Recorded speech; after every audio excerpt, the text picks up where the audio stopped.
will cooperate, which probably won't. Because my old phone's a piece of shit, just like the Atlanta Falcons. And hello there, ladies and gentlemen, boys and girls, children of all ages.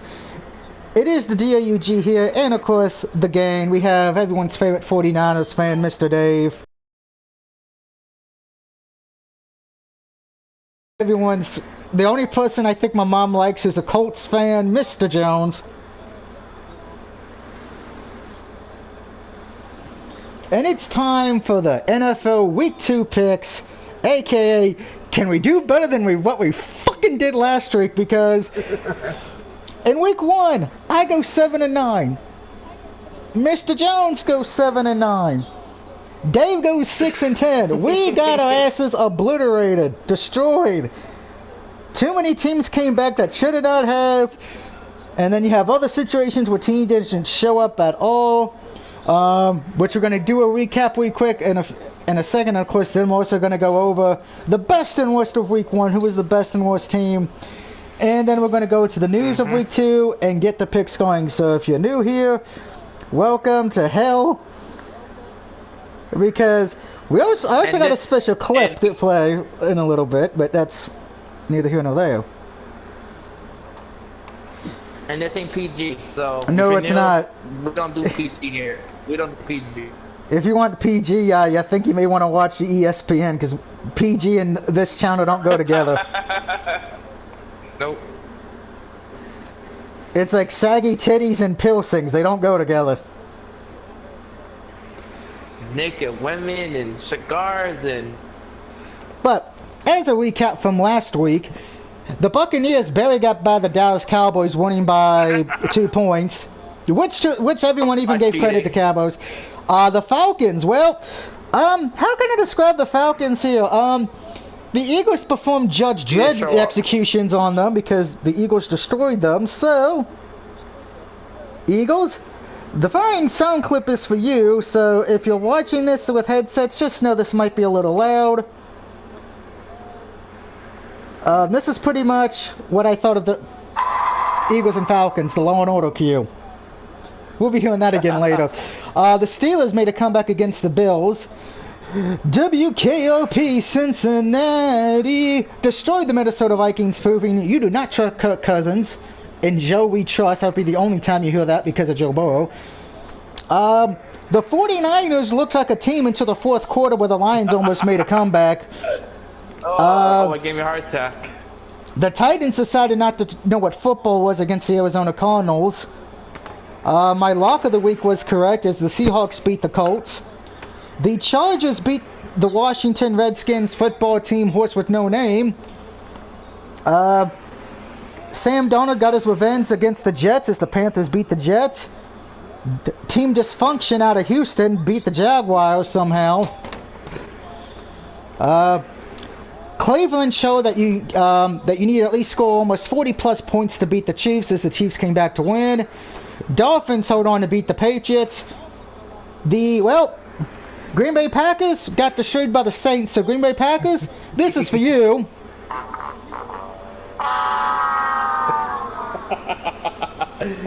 The Wheel of Fortune theme song. Price is Right losers, yeah.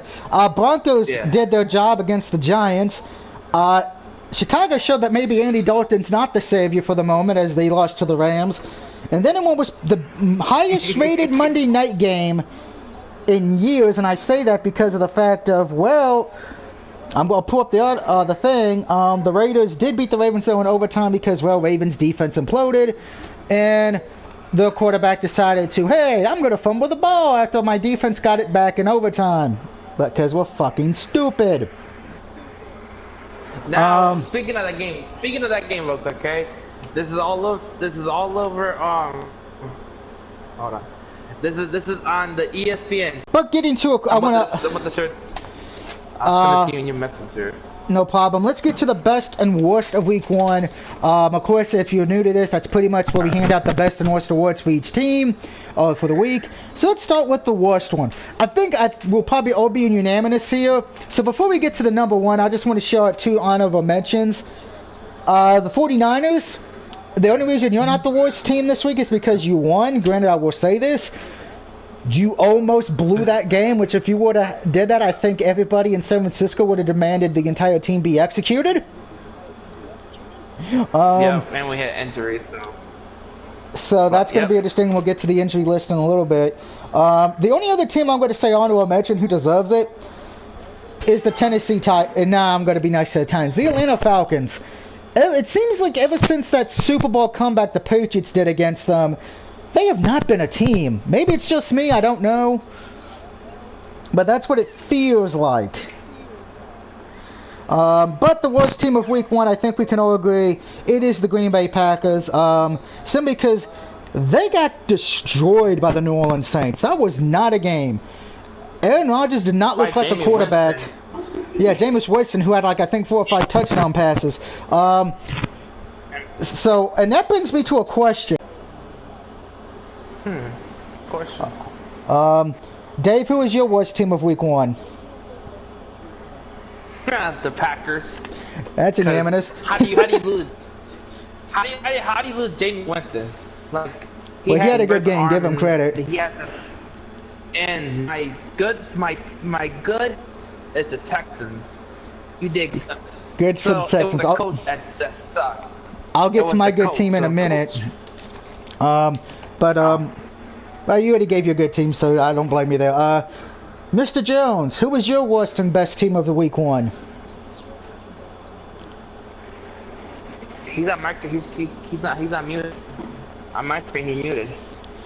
Oh, now he's not. Yeah.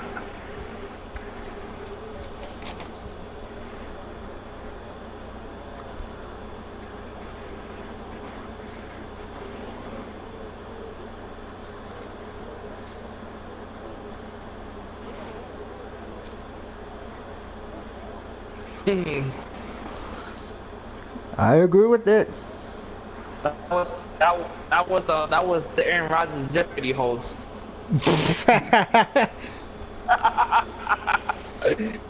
That's it.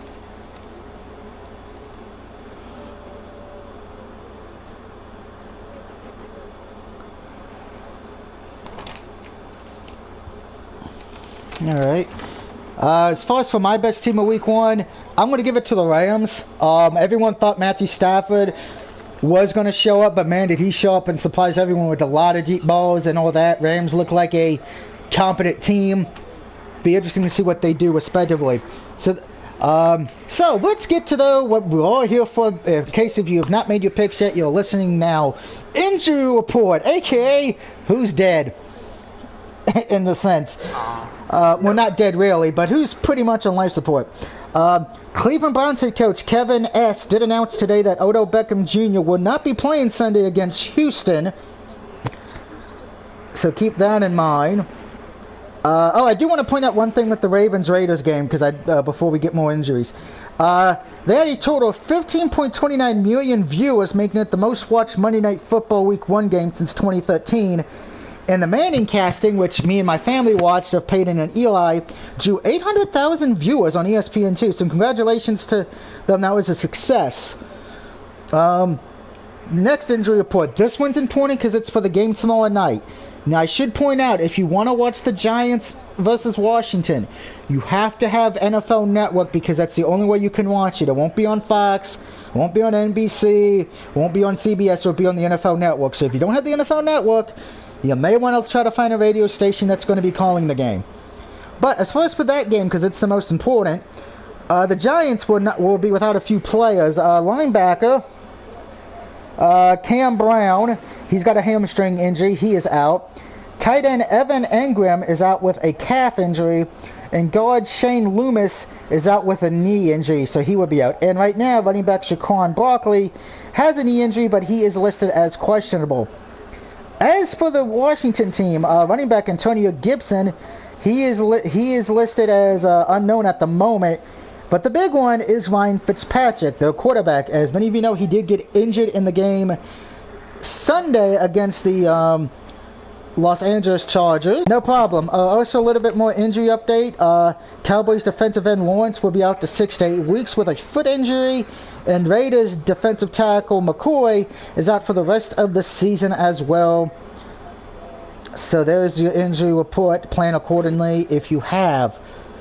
So let's get to the picks this week now. The only thing we're here for besides to look gorgeous.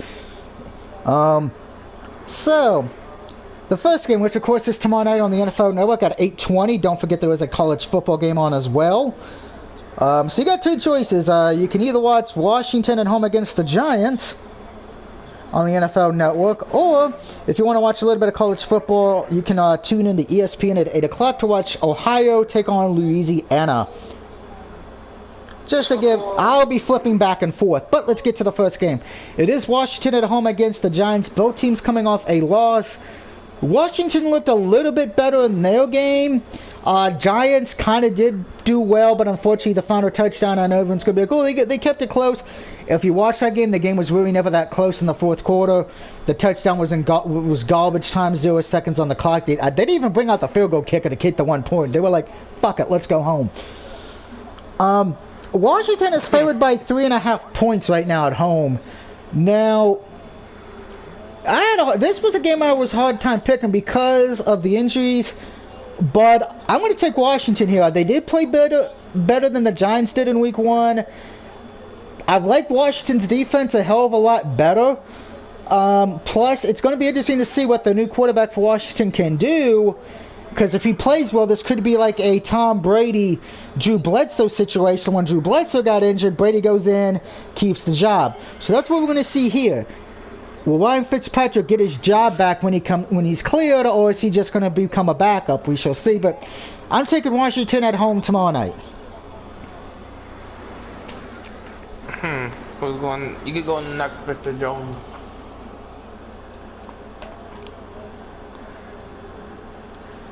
Ooh, interesting. 1-1. Yeah. I gotta go to my home state, New York. New York. All right. So right now I'm the lone man on the boat. So that means one thing: either I get to start off week 2 1-0, or you guys will start off week 2 1-0. So it's going to be this game kind of important, because if Mr. Jones wins, he does take the lead. And then I'm tied with Dave in second place. But if Washington wins, I get the lead to start the weekend. All right, getting to the Sunday games. The first one we're going to be talking about is the New England Patriots coming off a loss to the Miami Dolphins. Yes, I said that right. This is not the 1980s. As they take on the Jets in New York. New England is favored by 6 points. Now, here's the thing, though. Zach did play well for the Jets. He almost beat the Panthers. If he would have had a little bit more help, they might have won, because it was 19-14. But at the same time, the Patriots kept it close as well with Miami. So this is really depending on who do you trust as head coach, in my opinion. So I'm taking the Patriots here. I think they bounce back. It's between two rookie quarterbacks, and I think the Patriots would do a little bit better this week. I think the problem with the Jets is too many new systems and everything. I think they're still in a very strong rebuild. But give me the Patriots. By the way, the Patriots is my lock of the week.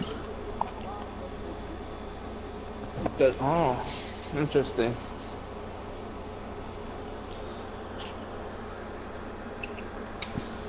Dave or Mr. Jones can go next. You go next, Mr. Jones.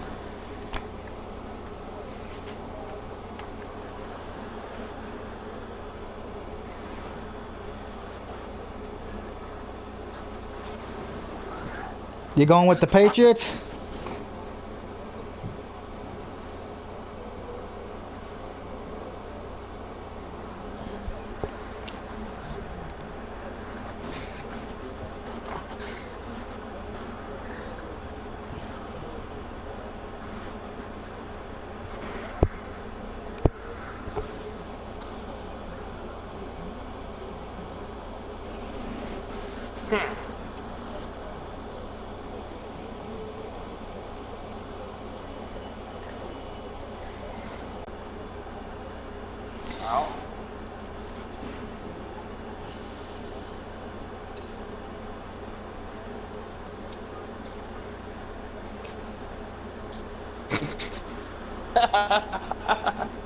Alright, wow. Fair enough.